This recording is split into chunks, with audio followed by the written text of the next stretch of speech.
កំហុសឆ្គងដែលខ្ញុំធ្វើហ្នឹងធ្វើតាមអារម្មណ៍ធ្វើតាមអ្វីដែលគិតខ្ញុំវាយជីគីមីចូលប្រយគឺក្រោយពីវាយជីនឹងបានរយៈពេល3ខែមកគឺដើម36ដើមខ្ញុំដែលត្រៀមយកឆ្នាំមុខទៀតហ្នឹងគឺកើតជំងឺទាំងអស់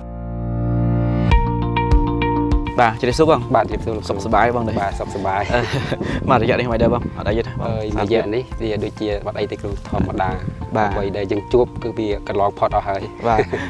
បងអាចលើកពីបទពិសោធន៍ដែលបងធ្លាប់អនុវត្តកន្លងមកដែលតាមលក្ខណៈទម្លាប់របស់បងហើយនឹងក្រោយពីបងបានអនុវត្តជាមួយនឹងខាងបច្ចេកទេសបងអង្គរៀនតើវាមានលក្ខណៈខុសគ្នាបែបណាទេបងពីមុនឡើយដែលខ្ញុំធ្វើតរ៉េននេះឆ្នាំទី1ក្នុងចការខ្ញុំនេះ36ដើមដែលវាមានវត្តមានផ្លែផ្កាមុនគេគឺខ្ញុំធ្វើបានផ្លែចំនួន1តោនកន្លះប៉ុន្តែផ្លែក្នុងមួយផ្លែវាមាន19គីឡូ10គីឡូបាទដោយយើងអត់យល់ពីបញ្ហាបាក់លក់ធ្វើផ្លែនឹងរូបរាងយ៉ាងម៉េចធ្វើស្លឹកយ៉ាងម៉េចយើងអត់ដឹងទេធ្វើទៅតាមអ្វីដែលយើងរៀនតាមគ្នាទៅមើលពីចការអ្នកផ្សេងៗអញ្ចឹងណាបាទប៉ុន្តែដល់ពេលបន្ទាប់ពីខ្ញុំប្រមូលផលបានហើយដែលរឿងដែលខ្ញុំចង់ចែករំលែកជារឿងដែលបរាជ័យរបស់ខ្ញុំទេបាទជារឿងដែលបរាជ័យកន្លងមកដែលខ្ញុំធ្វើតាមអារម្មណ៍ធ្វើតាមអ្វីដែលខ្ញុំគិតអត់ធ្វើតាមបច្ចេកទេសទេបាទពេលដែលឆ្នាំក្រោយទៀតខ្ញុំត្រៀមថាឃើញធ្វើឆ្នាំហ្នឹងខ្ញុំបានប៉ុណ្្នឹងខ្ញុំថាឆ្នាំមុខខ្ញុំនឹងធ្វើឲ្យបានច្រើនជាងនឹងទៀតបាទបន្ទាប់ពីខ្ញុំប្រមូលផលហើយគឺខ្ញុំចាប់ផ្ដើមតាក់តែងមេឃហើយខ្ញុំវាយជីគីមីចូលប្រយខ្ញុំវាយគីមីគោលបំណងគេចង់បានត្រួយបានស្លឹកហ្នឹងយកបន្តទៅបានលឿនទៀតបាទប៉ុន្តែហានិភ័យដែលកំហុសឆ្គងដែលខ្ញុំធ្វើហ្នឹងគឺក្រោយពីវាយជីនឹងបានរយៈពេល3ខែមកគឺដើម36ដើមខ្ញុំដែលត្រៀមយកឆ្នាំមុខទៀតហ្នឹងគឺកើតជំងឺទាំងអស់បាទជាក់ស្ដែងមើលទៅបោកដើមចោះផងឆ្កៀលផងបាទមានដុតផងអីផងដោយតាមអារម្មណ៍ដូចយើងធ្វើតាមគ្នាជឿតាមគេថាអ្វីដែលបរាជ័យសម្រាប់ខ្ញុំដែលខ្ញុំធ្វើដែលអត់មានប័ណ្ណពិសោធន៍អត់មានបច្ចេកទេសគឺធ្វើឲ្យតរ៉េនយើងមានបញ្ហាឈឺជំងឺវាយថប់ហ្នឹងចូលគ្រប់ដើមទាំងអស់បាទកន្លងមកខ្ញុំបានទៅជួប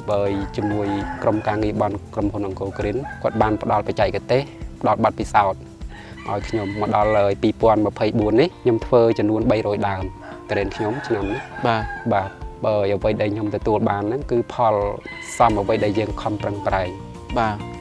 ទាំងបច្ចេកទេសបទពិសោធន៍ដែលយើងមិនដែលធ្លាប់ពីមុនមកតែឥឡូវគ្រូគាត់បានបង្ហាញឥឡូវគិតថាពីអ្វីដែលយើងចំណាយអ្វីដែលយើងខំធ្វើគឺវាបានដូចចិត្តឆ្នាំហ្នឹងបងបានប្រហែលតោនដែរបន្តិចទៅឆ្នាំនេះក្នុងចការនេះខ្ញុំមាន62ដើម62ដើមបាទ62ដើមគឺខ្ញុំអត់បានជាថ្លឹងជាតោនទេបាទប៉ុន្តែខ្ញុំមកឲ្យគេឆ្នាំនេះបាទប៉ុន្តែខ្ញុំរាប់គ្រាប់វាបាន3000គ្រាប់3000គ្រាប់បាទ3000គ្រាប់បើគ្រាប់3គីឡូវាស្មើនឹង9តោនណាបងបាទមិនដែរបងហើយគុណភាពរសជាតិសាច់អីបងយល់ឃើញមិនដែរបងដែលពើលក់ទៅលើទីផ្សារមកដល់ឆ្នាំ2025នេះ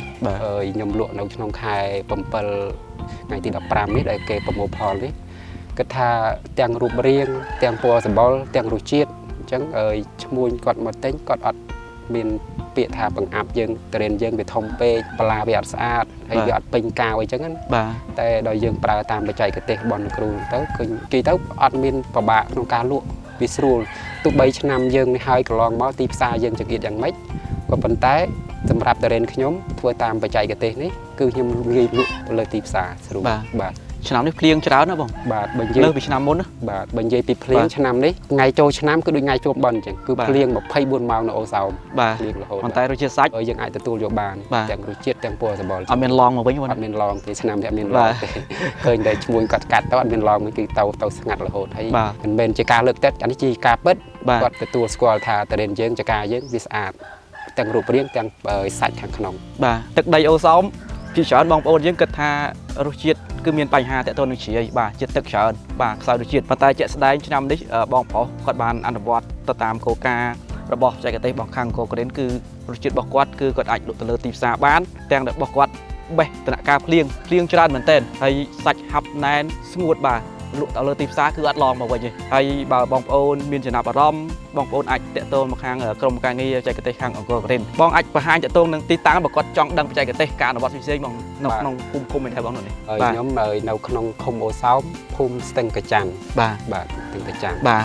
បើគាត់ចង់តាក់ទងមកបងអាចបង្ហាញលេខទូរស័ព្ទមួយខ្សែមកបងបាទលោកតាក់ទងខ្ញុំលេខទូរស័ព្ទខ្ញុំ086